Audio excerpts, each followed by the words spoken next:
Everyone remembers the doctor who saves their life, but almost no one remembers the nurse who held their hand. It was 2:17 a.m. Most of the world was asleep, but she wasn't.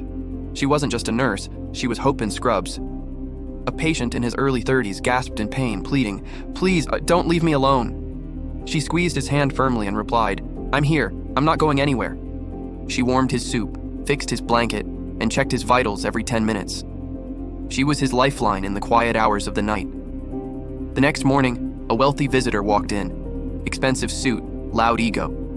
He saw her cleaning spilled water from the floor and said with a mocking tone, "Oh, so you're not really a medical professional, just housekeeping in a uniform." She froze. Her voice was soft but steady as she said, "I'm a nurse. My job is to care." He just smirked.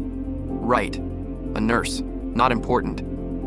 She stayed silent, but a single tear slid down her cheek when no one was looking. The sting of his words was sharper than any needle. She ignored the insult and focused on the patient, again and again. She sat with him through terrifying panic attacks, adjusted his IV drip, and told him stories to keep the loneliness at bay. He looked at her one day, his eyes full of gratitude, and said, "You treat me like I matter." She smiled warmly. "You do. Every life matters." Months passed. The man recovered, and life moved on.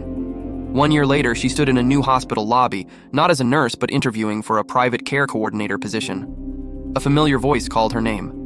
It was him, the patient whose life she had touched. But now, he was in a tailored suit, standing tall as the CEO of that very hospital.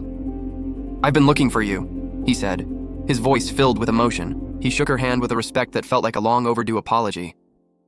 "You cared when no one saw me. Let me return the favor." He turned to the HR manager beside him. "She's not applying for a position. She's accepting one." He paused, a smile spreading across his face. Director of Patient Experience. Because sometimes, the world ignores the quiet ones, until the quiet ones change it.